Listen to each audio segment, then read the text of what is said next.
पुराने अरबी इलाकों में तेज गर्मी और दूर तक फैली रेत के बीच एक बड़ा शहर आबाद था। शहर में ऊंचे ऊंचे मकान, पत्थर की गलियां और बाजारों की रौनक दिन रात चमकती रहती थी। उसी शहर के बीच खड़ा एक विशाल महल दूर से ही बता देता था कि यहाँ का बादशाह बेहद ताकतवर और दौलतमंद है। लेकिन महल की दीवारों के पीछे सोने और चांदी की चमक के बीच एक अजीब सी खामोशी रहती थी। उस चमकदार दुनिया का मालिक अक्सर अपनी ही सोच में डूबा अकेला दिखाई देता था। शहर के दूसरे छोर पर एक पुराना चबूतरा था, जहां रोज शाम को एक बूढ़ा भिखारी बैठा मिलता। उसके कपड़े धूल से भरे फटे पुराने थे। उसके चेहरे पर झुर्रियां थीं, लेकिन आंखों में इतनी शांति कि किसी को भी कुछ पल के लिए रुककर सोचने पर मजबूर कर दे। लोग उसे बाबा फकीर कहकर पुकारते थे। वह लोगों के गुजरते चेहरों को देखता और कभी कभी भूखे बच्चों को अपना थोड़ा सा खाना भी बांट देता। शहर वाले उसकी गरीबी देखते थे, लेकिन उसकी आंखों का सुकून कोई नहीं समझ पाता था। एक दिन बादशाह ने सोच लिया कि उसे खुद शहर की हालत देखनी चाहिए। वह अपने पहरेदारों और वजीरों के साथ शहर की गलियों में निकला। लोगों ने झुककर सलाम किया, दुकानदारों ने अपना काम रोक दिया और बच्चे उत्सुकता से इस शाही काफिले को देखते रहे। जब वह चबूतरे के पास पहुंचा जहां बाबा रोज बैठता था, तो उसकी नजर सीधे उसी पर पड़ी। उसने घोड़ा रोका और नीचे उतरकर उसके सामने जाकर खड़ा हो गया। हवा में अजीब सी खामोशी छाने लगी। बादशाह ने उसे देखते हुए पूछा, तुम्हारी हालत इतनी खराब है, फिर भी तुम मुस्कुरा कैसे लेते हो? बाबा ने ऊपर देखा, हल्की मुस्कान के साथ जवाब दिया, मुस्कुराहट हालात पर नहीं, दिल पर निर्भर होती है। आसपास खड़े पहरेदार हैरान रह गए। एक भिखारी से इतनी बेबाकी, लेकिन बाबा के चेहरे पर न डर था, न किसी तरह की बेचैनी।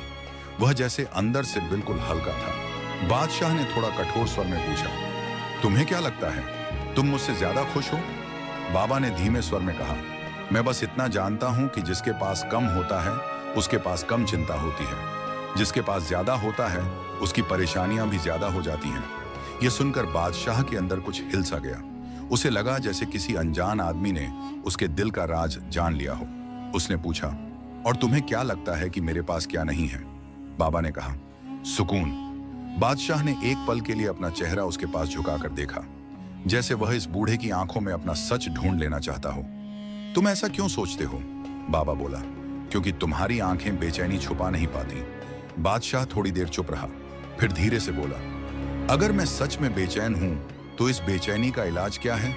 बाबा ने कहा, तुम्हारे अपने लोगों के दुखों को समझना। बादशाह चौंक गया, मैं क्या समझूं? बाबा ने कहा, तुम्हारे शहर में कुछ लोग भूखे सोते हैं, कुछ लोग इलाज के बिना दम तोड़ देते हैं, कुछ के पास रहने की जगह नहीं है। जब तक तुम इन सब की तकलीफें अपनी आंखों से नहीं देखोगे, तब तक तुम अपने दिल की तकलीफ समझ ही नहीं पाओगे। बादशाह ने पहरेदारों को पीछे हटने का इशारा किया और फिर धीरे से बोला, कल तुम मेरे साथ पूरे शहर में चलोगे? वजीरों ने एक दूसरे को देखा। किसी को यकीन नहीं हुआ कि बादशाह एक भिखारी की बातों में इतनी दिलचस्पी क्यों ले रहा है, लेकिन बादशाह के आदेश को टालना नामुमकिन था। अगली सुबह शहर में अजीब सी हलचल थी। लोग अपनी दुकानों से झांक रहे थे कि बादशाह अपने साथ एक गरीब भिखारी को लेकर चल रहा है। हवा में फुसफुसाहटें फैल गईं। कुछ लोग हैरान थे, कुछ को यह मजाक लग रहा था, लेकिन हर कोई यह दृश्य देखने को उत्सुक था। बादशाह ने शहर की गलियां उसी दिन पहली बार सही मायनों में देखी। उसने देखा कि कई बच्चे बिना जूते के धूप में भाग रहे थे, कुछ दुकानों पर गरीब लोग रोटी के लिए तरस रहे थे और कुछ बूढ़े काम की तलाश में धक्के खा रहे थे। एक जगह दो बच्चे एक रोटी के छोटे से टुकड़े के लिए लड़ रहे थे। बादशाह यह देखकर रुक गया। उसने बाबा से पूछा, क्या यह वही शहर है जिसके बारे में मुझे बताया जाता है कि यहाँ सब खुश हैं? बाबा ने धीरे से कहा, शहर उतना ही खुश होता है जितना उसका सबसे गरीब आदमी। बादशाह ने उस लड़ाई में लगे बच्चों की तरफ देखा और उसके दिल में कुछ टूट सा गया। मैंने कभी नहीं सोचा कि मेरे शहर में लोग इस हालत में हैं। बाबा ने कहा, जब बादशाह खुद अपनी आंखों से लोगों का दर्द देख लेता है तो उसके फैसले बदल जाते हैं। बादशाह थोड़ी देर तक खामोश चलता रहा, फिर बोला, मुझे क्या करना चाहिए? बाबा ने कहा, अपने दिल से पूछो, अपनी ताकत से नहीं। शाम होने तक बादशाह और बाबा दोनों शहर के हर कोने में घूमते रहे। जब बादशाह महल लौटा तो वह बिल्कुल अलग इंसान जैसा महसूस कर रहा था। उसकी आंखों में कई सवाल थे और उन सवालों में एक अजीब डर भी कि कहीं वह एक अच्छा बादशाह नहीं रहा। वह रात देर तक जागता रहा। उसने छत की ओर देखा और शहर की हालत याद आती रही। उसे महसूस हुआ कि उसकी असली जिम्मेदारी अब शुरू हुई है। कुछ बदलना होगा और वह बदलाव बहुत बड़ा होने वाला था। शहर की रात गहरी हो चुकी थी, लेकिन बादशाह के कमरे में एक अजीब बेचैनी टहल रही थी। बड़े बड़े पर्दों के पीछे झूमर की हल्की पीली रोशनी जमीन पर पड़कर थरथरा रही थी। बादशाह अपने कमरे के बीचों बीच रखा बड़ा सा मेज छोड़कर खिड़की पर जाकर खड़ा हो गया था। महल के बाहर शहर की बत्तियां दूर तारों की तरह टिमटिमा रही थीं, मगर उसके दिल में अंधेरा कुछ और ही गहरा था। उसे पूरे दिन देखे हुए चेहरे याद आने लगे। दुबले बच्चे, भूख से परेशान औरतें, कमाई न मिलने से मायूस मजदूर। उसने सोचा, मैं इतने सालों से अपने शहर को जानता ही नहीं था। क्या मैं सिर्फ एक नाम का बादशाह हूं? उसके दिल में यह सवाल हर सांस के साथ भारी होता जा रहा था। अगली सुबह जब सूरज उगने लगा तो महल के बाहर असामान्य हलचल थी। पहरेदार सुबह से ज्यादा सतर्क थे। वजीर इधर उधर घूम रहे थे, कुछ परेशान, कुछ उलझे हुए। सबको पता था कि बादशाह के फैसले पिछले कुछ घंटों में बदल गए हैं और अब कोई नहीं समझ पा रहा था कि वह अगला कदम क्या उठाने वाला है। बादशाह जल्दी उठकर उस चबूतरे पर पहुंचा जहां बाबा फकीर हमेशा बैठता था। बाबा आज भी उसी शांत चेहरे के साथ बैठा था, जैसे उसके अंदर कभी कोई हलचल होती ही नहीं। बादशाह ने उसके सामने रुककर कहा, मुझे तुम्हारी मदद चाहिए। बाबा ने बिना किसी हैरानी के कहा, मदद सिर्फ तभी काम आती है जब इंसान सच में बदलना चाहता हो। बादशाह ने सिर झुकाकर कहा, मैं बदलना चाहता हूं, अपने शहर को बदलना चाहता हूं। बाबा ने धीरे से पूछा, तो क्या तुम तैयार हो अपने तख्त से नीचे उतरने के लिए, अपनी शान शौकत की परतें उतारकर जमीन को छूने के लिए?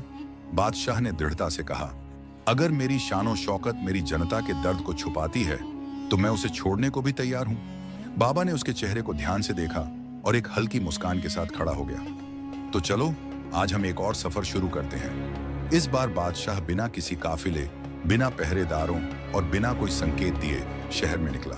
सिर्फ वह और बाबा। बादशाह ने एक साधारण कपड़ा पहन लिया था ताकि लोग उसे पहचान न सकें। वह एक आम आदमी बनकर अपने शहर को देखना चाहता था। पहला ठिकाना था शहर का सबसे पुराना बाजार। बाबा ने कहा, यह वो जगह है जहां लोग अपनी उम्मीदें बेचते और खरीदते हैं।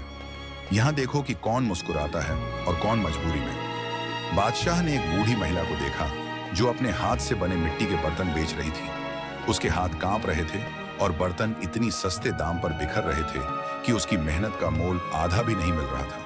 बादशाह ने उससे पूछा, अम्मा, इतना सस्ता क्यों बेच रही हो?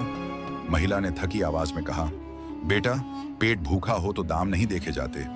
यह सुनकर बादशाह का दिल कस गया। थोड़ा आगे बढ़ने पर एक नौजवान अपनी दुकान पर बैठा था, लेकिन उसके चेहरे पर निराशा साफ दिख रही थी। उसने पूछा, क्या हाल है तुम्हारे कारोबार का? नौजवान ने कहा, हाल क्या बताऊं, टैक्स ज्यादा है, काम कम है, ऊपर से महल वालों की नजर कभी नीचे नहीं आती। हम जैसे लोग बस खुद से लड़ते रहते हैं। बादशाह को लगा जैसे किसी ने उसके सीने में तेज चुभन दे दी हो।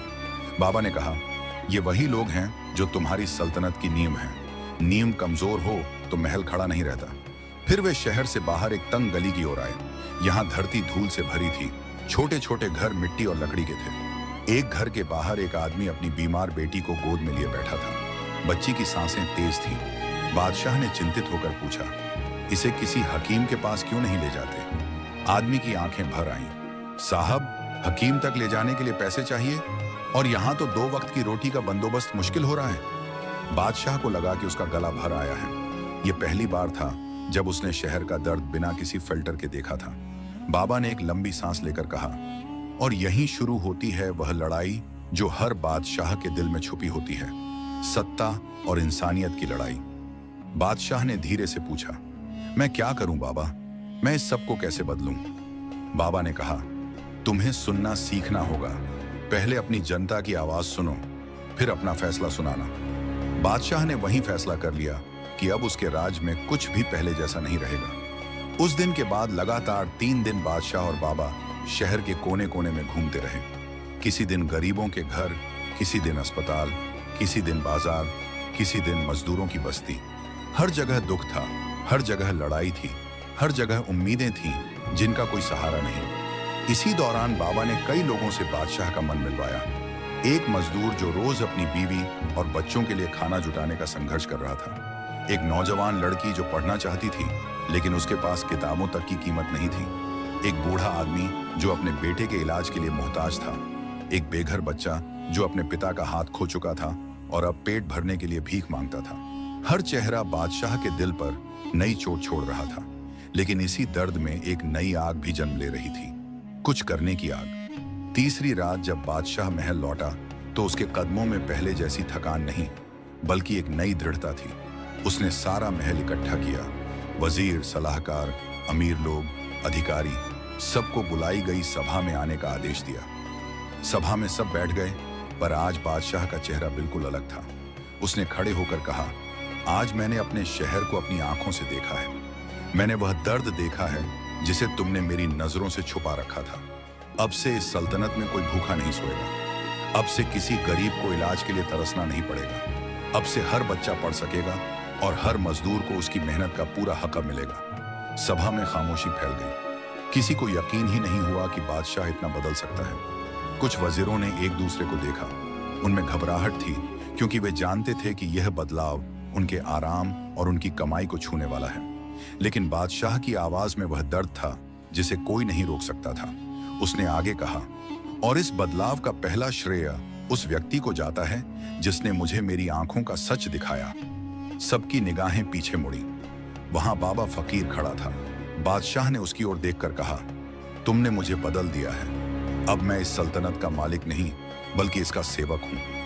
पूरे महल में यह बात बिजली की तरह फैल गई। कोई खुश था, कोई डरा हुआ, कोई हैरान।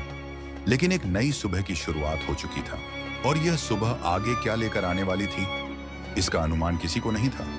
उस रात बादशाह की नींद बार बार टूटती रही। कभी उसे वो बच्चे याद आते जो रोटी के छोटे से टुकड़े के लिए लड़ रहे थे। कभी बूढ़ी औरतें याद आती जो दवा के लिए दर दर भटक रही थीं।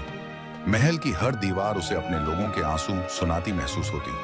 उसने कई बार आंखें बंद की, लेकिन शहर की तस्वीरें उसके दिल से हटती ही नहीं थी। सुबह होते ही उसने वजीरों को बुलाया। महल का बड़ा हाल सजाया गया, लेकिन बादशाह की आवाज में पहले जैसी कठोरता नहीं थी। उसने कहा, आज से इस शहर में किसी गरीब को भूखा नहीं सोना पड़ेगा, और इन हवेलियों के सोने से पहले शहर की झुग्गियों में रोशनी जलेगी। वजीर हैरान रह गए। महफिल में फुसफुसाहटें शुरू हो गईं। एक वजीर ने हिचकिचाते हुए कहा, यह सब करना आसान नहीं है बादशाह सलामत। इतना खर्च, इतने लोग। बादशाह ने सख्त लहजे में कहा, मेरे शहर के लोग मेरा बोझ नहीं, मेरी जिम्मेदारी है। इतना कहते ही पूरा हाल खामोश हो गया। वजीर समझ गए कि इस बार बादशाह का फैसला बदलने वाला नहीं है। उसने आदेश दिए, जख्मी, बीमार और बूढ़ों के लिए एक बड़ा दवाखाना बने।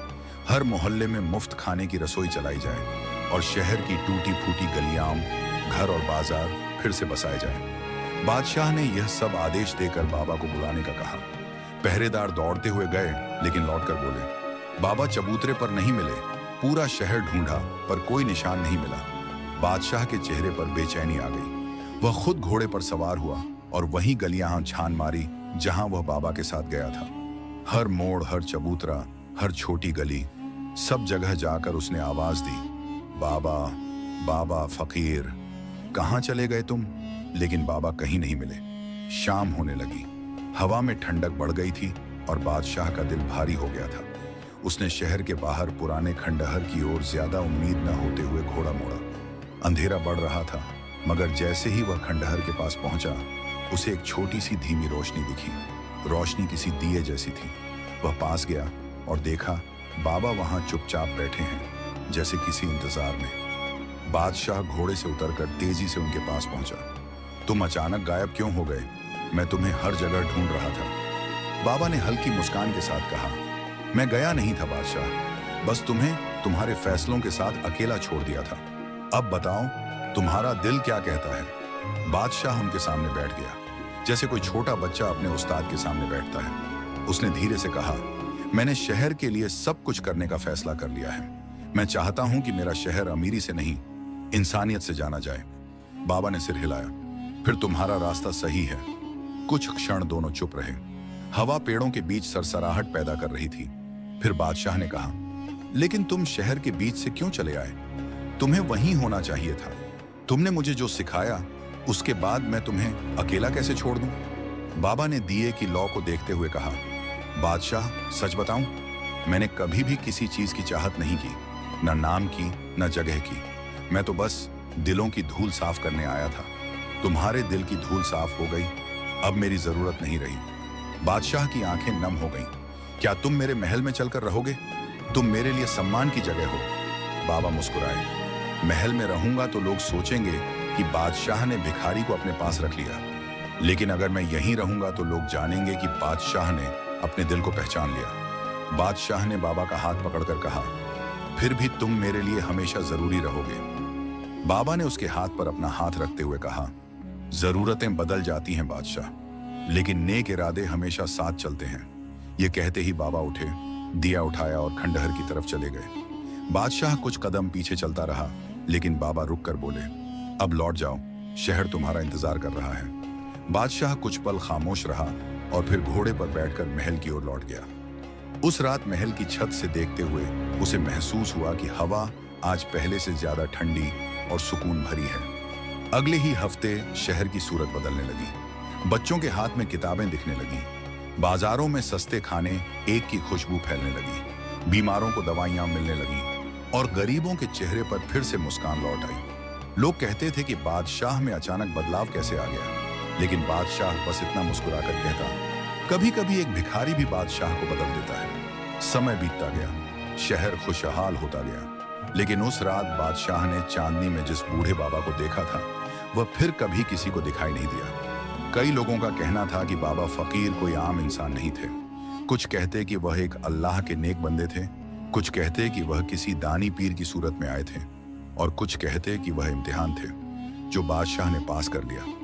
सच्चाई क्या थी कोई नहीं जानता, लेकिन इतना जरूर हुआ कि उस दिन के बाद से शहर में एक नया दौर शुरू हुआ, जहां बादशाह और भिखारी दोनों का किस्सा लोगों की जबानों पर रहने लगा, और लोग अपने बच्चों को यह कहते हुए सुलाते, असली बादशाह वो नहीं जो सोना रखे, असली बादशाह वो है जो दिलों में रोशनी पैदा करे।